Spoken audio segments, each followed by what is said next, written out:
ઝઘડિયા જીઆઈડીસીમાં આવેલી Nitrex chemical કંપનીમાં ભીષણ આગ લાગતા દોડધામ મચી ગઈ છે। ફાયર બ્રિગેડ ઘટના સ્થળ ઉપર જવા માટે રવાના થયા હતા। પ્લાન્ટમાંથી કારાદીબાંગ ધુમાડા દૂર દૂર સુધી નજરે પડી રહ્યા છે। સલામતીના ભાગરૂપે કંપનીના કામદારોને પ્લાન્ટની બહાર કાઢવામાં આવી રહ્યા છે।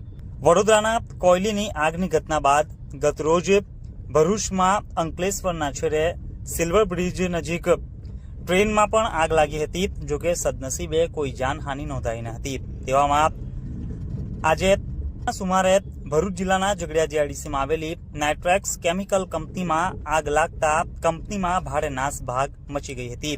ઘટનાની જાણ થતાં જ ફાયર બ્રિગેડ ઘટના સ્થળ ઉપર જવા રવાના થયા છે। પ્લાન્ટમાંથી કાળાદીબાંગ ધુમાડા દૂર દૂર સુધી નજરે પડી રહ્યા છે।